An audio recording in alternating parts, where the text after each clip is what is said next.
पास में आ जाइए, थोड़ा सा पास में आ जाइए। जैसा कि साथी सभाध्यक्ष ने और पूर्व वक्ताओं ने बताया आपको कि आज का ये प्रदर्शन का कार्यक्रम ज्वाइंट फ्रंट ने इसलिए तय किया कि पिछले 40 महीनों से हमारा वेज रिवीजन ड्यू है।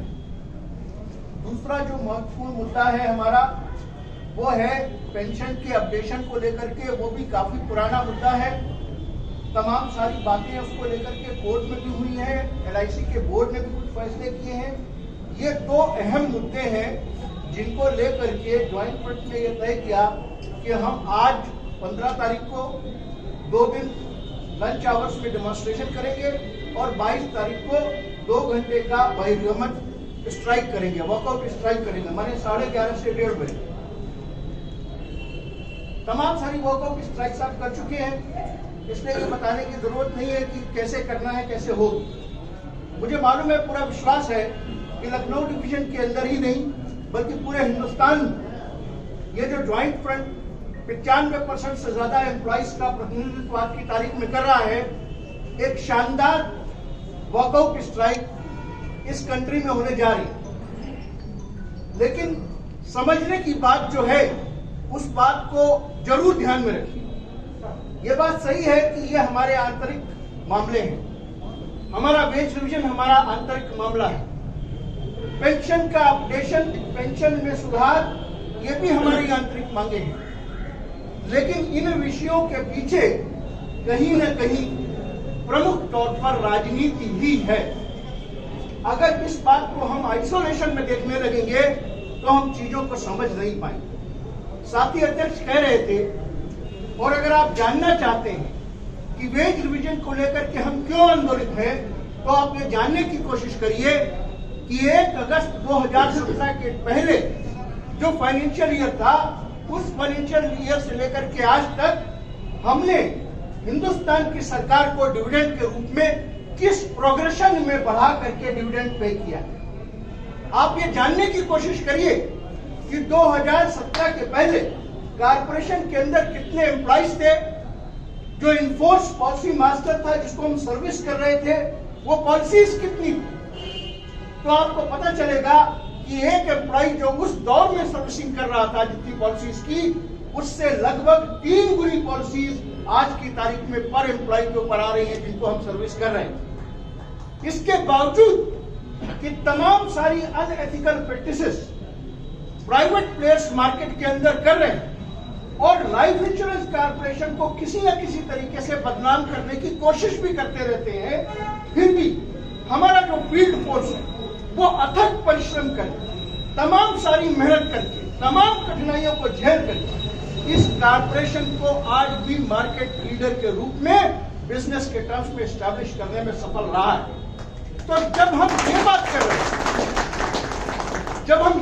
कर रहे हैं, जब हमारा क्लेम का परफॉर्मेंस इंटरनेशनल लेवल का, हमारा आउटस्टैंडिंग क्लेम रेशियो तमाम दिक्कतों के बावजूद भी दिन पर दिन घटता जा रहा है, और जो नई नई अपेक्षाएं IRDA की तरफ से, सरकार की तरफ से हमारे सामने आ रही हैं, उनको भी हम बखूबी पूरी तरीके से निपटा रहे हैं। तो ऐसी स्थिति में अगर हम ये डिमांड कर रहे हैं कि LIC की ग्रोथ में जो हमारा खून पसीना लगा है, जो हमारा लेजिटिमेट राइट है, वो हमको वेज रिवीजन के रूप में दिया जाए, या जो साथी हमारे रिटायर हो चुके हैं उनको पेंशन अपडेशन के रूप में ये बेनिफिट दिया जाए, तो ये मांगे पूरी तरीके से जायज मांगे।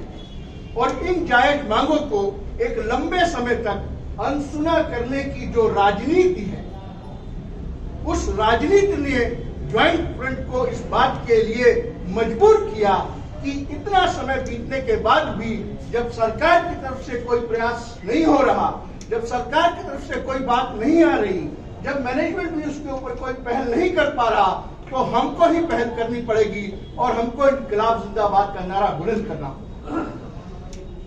होता क्या है, कभी कभी हम लोग बहुत छोटे छोटे बात में, छोटे छोटे मौकों पर इतनी इंपॉर्टेंट बातों को नोटिस नहीं कर पाते। साथी वीपी सिंह जी कह रहे थे, साथी चौधरी जी भी कह रहे थे, एक एक आदमी की स्ट्राइक में पार्टिसिपेशन काउंट करता है, क्योंकि हमारी आपकी लीडरशिप जब जाकर के सरकार के किसी प्रतिनिधिमंडल से मिलेगी या हम पे मैनेजमेंट से मिलेगी, तो हमको ये बात इस्टेब्लिश करनी होगी कि जो हम कह रहे हैं कि 95% मेजॉरिटी का हम प्रतिनिधित्व करते हैं, वो हम कर रहे हैं। और वो कब होगा?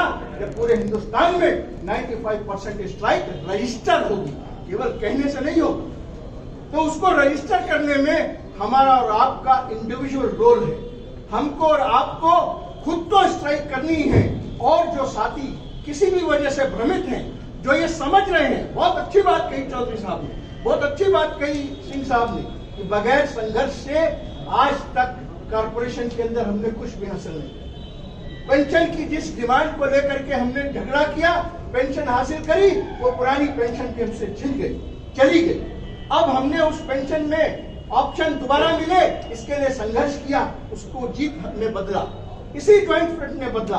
वो आपको इस बात का कॉन्फिडेंस देता है कि अगर आप ज्वाइंट फ्रंट की जो डिमांड्स हैं, जो लीडरशिप की समझदारी है, उस समझदारी के साथ अगर अपने एजुकेशनल प्रोग्राम्स को 100% सक्सेसफुल बनाएंगे, तो निश्चित रूप से आने वाले दिनों में हम एक बहुत बेहतर चार्टर भी हासिल करेंगे, पेंशन का अपडेशन भी हासिल करेंगे, और फैमिली पेंशन की जो हमारी डिमांड्स है उनको भी हासिल करेंगे। लेकिन लाइफ इंश्योरेंस कॉर्पोरेशन के अंदर एक आइलैंड बना करके पूरी दुनिया में जिया नहीं जा सकता। और ये बात कहे बगैर मैं अपनी बात खत्म नहीं कर सकता कि all India insurance employees association, NFI, FWI, class 1 officers federation मिलकर हमको अच्छा चार्टर दिला देंगे, हमारा पेंशन अपडेशन हो जाएगा, हमारे फैमिली पेंशन में तमाम सुधार हो जाएंगे, काम खत्म?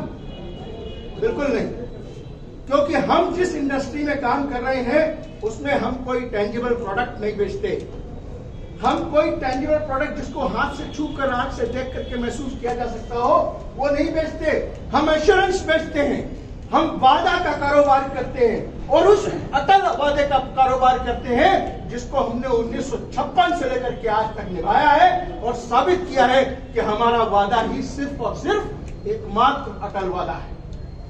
उस वादे के कारोबार को जिंदा रखने के लिए तमाम सारे अटैक्स हैं आपके ऊपर, मैं आज चूंकि वो विषय नहीं, उनमें जाना नहीं चाहता, तमाम सारे अटैक्स हैं। अगर उन सारी बातों को हम समझ करके अपनी राजनीतिक चेतना को विकसित नहीं करेंगे, तो सिर्फ अपने कुछ मुद्दों को हासिल करने से हमारा संघर्ष खत्म नहीं होगा।